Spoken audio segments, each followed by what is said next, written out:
L'idée, c'est qu'au XVIIe siècle, on invente une norme qui est la norme de la raison, Descartes étant le philosophe rationaliste par excellence.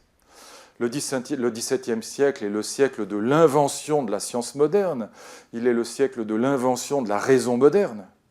Et encore une fois, c'est ce que symbolise Descartes, avec le rejet des arguments d'autorité, avec la mise en exergue de l'esprit critique, avec la recherche d'une certitude rationnelle. Tout ça est le fait du XVIIe siècle, et singulièrement du cartésianisme. Et l'idée que défend Foucault, qui est une idée complètement fausse, mais qui a eu beaucoup d'influence, notamment dans les années 70, c'est l'idée que le XVIIe siècle, précisément, va créer le grand hôpital, ce que Foucault appelle le grand renfermement, pour exclure la folie et pour l'enfermer. C'est l'idée qu'on va exclure le fou.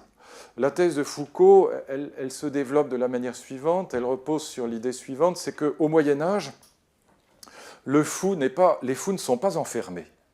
Les fous sont dans le village, ils sont dans la cité. Et c'est vrai, au Moyen-Âge, on n'enferme pas les fous. Il n'y a pas d'hôpital, il n'y a pas d'asile psychiatrique au Moyen-Âge, ça n'existe pas.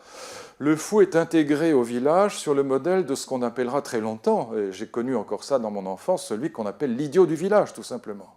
L'idiot du village, c'est un être un peu simplet, les enfants se moquent de lui, on lui jette quelques cailloux, on lui tire un peu les vêtements, mais enfin il est intégré à la cité, on vit avec lui, on ne l'enferme pas dans un hôpital particulier, dans un asile particulier, avec un traitement particulier. L'idiot du village, c'est un être familier au Moyen-Âge. Et donc la grande thèse de Foucault dans l'histoire de la folie, c'est qu'avec l'apparition de cette norme qu'est la raison, eh bien on va définir la folie comme des raisons, et donc on va rejeter la folie, c'est le siècle de l'exclusion, et on va inventer l'asile, d'abord le grand hôpital, et puis au XVIIIe siècle l'asile, pour enfermer le fou, pour l'enfermer, pour l'exclure. Et Foucault, évidemment, ajoute que c'est non seulement l'exclusion des fous, mais c'est l'exclusion des pauvres, c'est l'exclusion de la classe ouvrière, c'est à la fois le capitalisme qui se met en place, mais aussi donc, le rationalisme qui se met en place. D'ailleurs, le capitalisme est un système rationaliste, bon, et donc de rentabilité permanente. Et donc, on exclut tout ce qui est contraire à la norme cartésienne de la raison. Vous voyez, la thèse de Foucault. On va en effet enfermer le fou, on va inventer l'hôpital psychiatrique. Alors d'abord, l'âge de l'hôpital psychiatrique, ce n'est pas du tout le XVIIe siècle, c'est le XIXe siècle.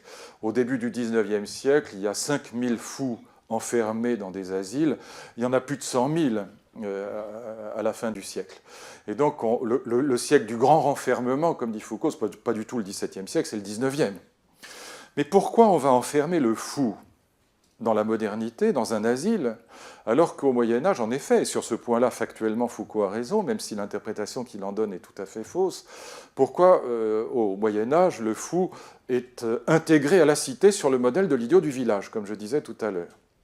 C'est pas du tout parce que le Moyen-Âge est tolérant, erreur d'interprétation totale, tandis que la modernité serait intolérante et exclusive. C'est exactement le contraire. La vérité, c'est qu'au Moyen-Âge, on est dans un monde aristocratique. Le monde féodal, on est donc dans un monde de la hiérarchie des êtres. Ce qui domine le monde féodal, le monde aristocratique, c'est l'idée qu'il existe une hiérarchie naturelle des êtres, avec tous les degrés entre le sage, le philosophe éventuellement, et puis le bas de la hiérarchie, l'imbécile, le fou. Et puis, plus loin encore, les animaux et puis les légumes. Il y a toute une hiérarchie des êtres. Et le fou est au bas de l'échelle, si je puis dire. L'imbécile, l'idiot du village, est au bas de l'échelle.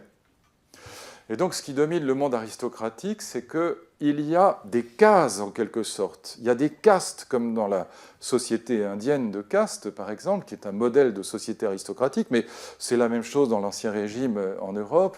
Il y a donc des castes, et chacun vit dans son monde. Chacun vit dans son monde. Le monde des aristocrates n'est pas celui des domestiques. Vous voyez Downton Abbey, c'est formidable, cette série sur l'aristocratie anglaise. La série est absolument géniale. Vous avez en haut les aristocrates qui vivent dans leur monde. En bas, vous avez les domestiques domestiques qui vivent dans leur monde. Les domestiques sont d'ailleurs encore plus aristocrates que les aristocrates. Le monde des domestiques est largement aussi hiérarchisé que celui des aristocrates, mais chacun est dans son monde. Il ne viendrait pas à l'idée d'un domestique d'insulter le maître de maison. Ça n'a pas de sens. Chacun est dans sa boîte, si je puis dire, et même à l'intérieur du monde des domestiques, il y a toute une hiérarchie extraordinairement rigide, et chacun est dans sa petite case, chacun est dans son tiroir. Vous voyez où je veux en venir? Et là où Foucault se trompe de manière cosmique, c'est qu'au Moyen-Âge, la proximité de fait avec le fou se paye en réalité, et l'indice, le revers de la médaille, d'une infinie distance en droit. On n'est pas du même monde. Voilà comment pense l'aristocrate, ou comment pense l'homme qui se croit normal. On n'est pas du même monde. Donc on se côtoie sans difficulté, de la même façon que, par exemple, et c'est exactement le même type de problème, le même type de rapport humain, que Madame de Sévigné prend ses bains de siège devant ses domestiques parce qu'elle considère que, n'étant pas du même monde, il n'y a aucune pudeur à avoir vis-à-vis d'eux. Ça n'a aucune espèce d'importance de se montrer nu devant ses domestiques, parce que c'est pas plus dérangeant que de se montrer nu devant un âne ou devant un chien. On n'est pas du même univers, on n'est pas dans le même tiroir, et par conséquent, il n'y a ni jalousie, ni pudeur, il y a proximité absolue, mais distance de droit abyssale. Madame de Sévigné est en apparence très proche, beaucoup plus proche qu'une bourgeoise aujourd'hui, de sa bonne, parce qu'elle se baigne nue, ou elle prend ses bains de siège nus devant ses domestiques. En apparence, elle est très proche, mais en vérité, c'est parce qu'elle est très loin. C'est parce qu'elle est infiniment loin d'eux. Elle est très proche de fait, mais infiniment loin en droit. Vous voyez l'idée? Et donc la proximité de fait est l'indice d'une distance infinie de droit. Et inversement, lorsqu'avec la naissance du monde démocratique, en gros, la Déclaration des droits de l'homme, si on veut prendre un point de repère commode, lorsqu'avec la naissance du monde démocratique, on va penser que les êtres humains sont tous les mêmes, ils sont égaux en droit, et que par conséquent, la folie n'est pas un tiroir dans une hiérarchie naturelle, mais la folie est une possibilité de tous les êtres humains. On est déjà dans Freud, en vérité. N'importe lequel d'entre nous peut devenir cinglé, n'importe lequel d'entre nous peut devenir alcoolique, peut, en raison d'un accident de la vie ou d'un pépin cérébral, devenir fou comme le plus fou des fous. Ce n'est pas une caste réservée à une catégorie de la population, c'est une possibilité de tout être humain en général. Et donc à partir de ce moment-là, le fou va commencer à faire peur, non pas parce qu'il est loin de nous, mais parce qu'il est proche de nous. C'est exactement l'inverse de ce que croit Foucault. Plus nous sommes proches de lui, plus il est proche de nous, plus il est inquiétant. Et donc on va l'enfermer, mais on va l'enfermer non pas pour l'exclure, mais pour le soigner. Les psychiatres qui travaillent dans les hôpitaux, c'est évidemment les insulter que de penser que ce sont des gardes-chiomes. Ce sont des médecins qui essayent malgré tout de faire ce qu'ils peuvent pour soigner la folie, pour essayer de ramener le fou à l'état normal. Donc il ne s'agit pas du tout d'exclure, il s'agit de soigner. Et encore une fois, la distance de fait, le fait qu'on enferme le fou dans un asile, et c'est lié à une immense proximité de droit, donc exactement l'inverse de ce que croit Foucault. C'est d'ailleurs assez frappant quand on voit dans le métro, ça arrive très souvent, qu'on voit un alcoolique qui décompense, hein, donc, qui se met à insulter les gens. C'est ce que les psychiatres appellent le syndrome vache putain salope. Ça porte un nom, ça porte ce nom-là dans les manuels de psychiatrie. Et vous voyez le fou, enfin, ou plutôt celui qui a l'alcoolisme tellement chevillé au cerveau qu'il finit par délirer et qu'il rentre dans une forme de psychose alcoolique, eh bien, il se met à insulter tout le monde. Il hurle après les gens qui passent des insultes épouvantables. En général, ce malheureux est totalement inoffensif, en vérité. C'est extrêmement rare qu'il présente le moindre danger. Mais vous voyez, évidemment, qu'est-ce qui se passe dans le métro? Tout le monde détourne la tête, tout le monde essaye de faire comme s'il n'avait rien vu, personne ne va lui parler, personne, d'ailleurs, on en a peur. Bon. Mais évidemment, parce que, là encore, et on va évidemment prévenir la police ou essayer de prévenir une autorité médicale quelconque, un internement d'office si possible pour l'interner dans un lieu de rééducation ou de traitement, peu importe comment on l'appelle. Bon. Mais évidemment, cette gêne que nous ressentons tous à la vision de la folie, elle est liée au fait que nous ressentons intimement que ça pourrait arriver à nos proches, voire à nous-mêmes, avec un peu de malchance, chance et quelques dérapages dans l'existence, et donc que la folie est une de nos possibilités. Et puis, au XVIIe siècle, c'est pas du tout ça. C'est pas du tout ça la folie. Au XVIIe siècle, le fou, jusqu'au XVIIe siècle, parce que ça parcourt tout le Moyen Âge, bien avant le XVIIe siècle, le fou, c'est un orgueilleux. C'est celui qui n'en fait qu'à sa tête. C'est pas qu'il perçoive le monde différemment de vous et moi. Le fou, c'est celui qui préfère croire son propre jugement plutôt que celui des autres. Et donc c'est un orgueilleux, le fou. C'est ça l'idée. C'est quelqu'un qui pêche par hubris. Il se croit lui-même plutôt que de croire les autres.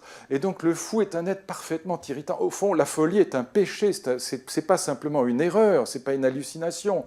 C'est qu'encore une fois, il n'en fait qu'à sa tête, le fou. Il ne veut pas écouter les autres. On a beau lui dire, il ne vous écoute pas. C'est pour ça que j'évoquais ma malheureuse femme de ménage. C'est parce que, en effet, les hommes du XVIIe siècle voyaient bien qu'on n'arrivait pas par la raison à convaincre le fou qu'il n'y avait pas de Mickey dans l'évier. Ou pas de Mickey, ce n'est pas des Mickey à l'époque, mais des démons ou ce que vous voudrez. Ou des diablotins derrière la porte, ou des fantômes, etc. Et donc, voyez, où Descartes, en vérité, avec cette représentation de la folie qu'il a à l'époque et qui est celle de son temps, vous voyez où il veut en venir. Justement, alors c'est exactement l'inverse de ce que dit Foucault. Descartes, il en vient justement à identifier parfaitement folie et philosophie. C'est ça qu'il veut dire. C'est que le philosophe, comme le fou, préfère croire sa décision intellectuelle, en l'occurrence le doute radical, avec l'hypothèse absurde du malingénie, mais il préfère croire son choix intellectuel, qui est de douter radicalement, plutôt que le bon sens ordinaire, plutôt que le sens commun qui lui dit « mais enfin quoi, ce sont des fous ?» Ben oui, mais les fous ont raison. Et le philosophe, il est comme le fou, parce qu'il préfère croire son jugement plutôt que le bon sens, plutôt que la tradition, plutôt que les héritages, les préjugés, le sens commun, etc.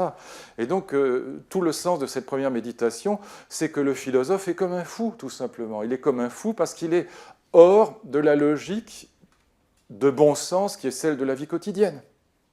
Il n'est pas un homme ordinaire, et comme le fou, il préfère croire ses décisions intellectuelles plutôt que les préjugés ordinaires de sa famille et de sa nation. Vous voyez l'idée?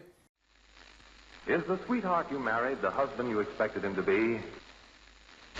Boom, ba boom ba. Boom, ba boom ba. Boom, boom, boom ba boom ba. Boom, ba boom ba. I wanna settle down. Boom, boom ba. I wanna settle down. Boom, ba. Won't you settle down with me? Settle down. Boom, ba. We can settle at a table. Boom, ba. A table for two. Won't you wine and dine with me? Settle down. I wanna raise a child. I wanna raise a child. Won't you raise a child with me? Raise a child. We'll call her Nebraska. Nebraska Jones. She'll have your nose. Just so you know.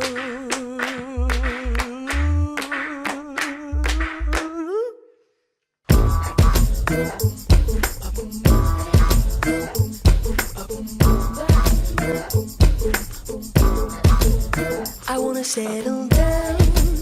I wanna settle down. Won't you settle down with me? Settle down.